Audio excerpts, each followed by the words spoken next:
Ranč Rajnochovice zve veřejnost na letošní akce plné koní, adrenalinu a poctivého farmářského jídla.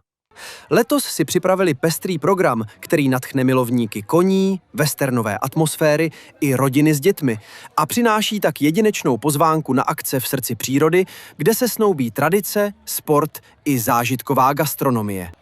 Poslední víkend v květnu 30. budeme pořádat hobby extreme trailové závody, před kterými ještě bude i trénink a kurz. A toho 30. května potom ještě při těch závodech budeme organizovat dětský den. Následovat budou 20. června naše tradiční westernové závody s dobytkářskými soutěžema. Samotný závodní den nabídne nejen napínavou podívanou, ale také bohatý doprovodný program. Děti se můžou těšit na jízdu na koních, budeme pro ně budeme vodit kolečka, můžou jet i na výšku do přírody, budeme pro děti dělat takové informativní, neříkal bych kurz, ale třeba hodinka teorie o koních, můžou si zkusit ty koně vyčistit, můžou si zkusit, jak to na farmě celý den probíhá, včetně ranního pokludu. Na našich závodech bude ještě připraven skákací hrad a na dětském dnu 20. května budeme mít připravené pro ně různé soutěže. Vrcholem letní sezóny bude červencová kvalifikace mistrovství republiky v rychlostních disciplínách, která přinese špičkové jezdecké výkony a atraktivní soutěže pod hlavičkou profesionální organizace. 25. července na Anenskou pouť budeme opět hostit kvalifikaci mistrovství republiky v rychlostních disciplínách pod hlavičkou NBH. Přihlášky na tyhle závody najdete na našich webových stránkách nebo nás můžete kontaktovat telefonicky. Návštěvníci se tak mohou těšit na autentickou atmosféru, celodenní grilování, speciality z vlastního chovu, včetně vyhlášených Angus burgerů, domácích klobás i poctivých českých jídel. Při každých závodech se snažíme tady nabídnout produkty z naší farmy, z kterých připravujeme různá jídla, takže bude určitě připraveno bohaté občerstvení a v hostinci máme tradiční hotová jídla, svíčková, guláš z našeho Angus hovězího masa, které máme certifikované jako bio.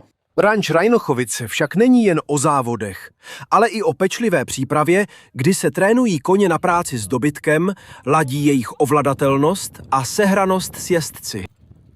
Teďka o víkendu, vlastně v sobotu a neděle, máme trénink a přípravu pro jezdce, kdy tady jsme si pozvali velice dobrého trenéra a jezdce Zdeňka Doležala, který k nám přijel z Čech. Tak snažíme se tady trénovat koně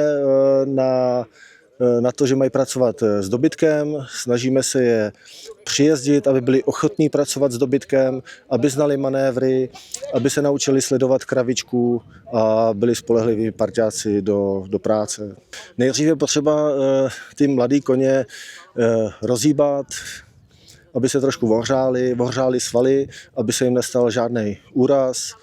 A druhá část tréninku byla na praporku, na trenažéru, který nám simuluje pohyb krávy.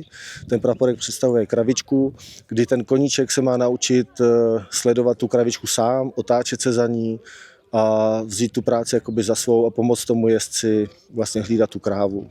Důraz je kladený na to, aby byli nejdřív řádně přiježděný, to znamená, aby nekladli odpor, byli ochotní udělat manévr, který po něm jezdec vyžaduje a všechny ty manévry jsou potom potřeba při té práci s dobytkem. Zároveň se upravuje kolbiště tak, aby splňovalo vysoké nároky na bezpečnost i kvalitu povrchu. Do kolbiště každý rok musíme navízt částečně nějaký písek, aby povrch byl dobrý a musí být kvalitní ohrazení, aby dobytek nezranil diváky a co se týká úpravy, tak musí být nakropeno, aby to neprášilo. Večery po závodech vyvrcholí countrybálem pod širým nebem. Rád bych pozval všechny milovníky koní a přírody, aby se za náma přijeli podívat, aby si vybrali závody, které se jim líbí a přijeli se za náma podívat, pobavit se, strávit hezký víkend nebo den a ochutnat naše dobré jídlo. Letošní akce jasně ukazují, že ranč Rajnochovice je ideálním místem pro víkendový výlet, kde si každý najde to své. Od sportovního napětí přes zábavu až po kvalitní gastronomii a relax v přírodě. Z Rajnochovic pro Českou regionální televizi Patrik Bělik.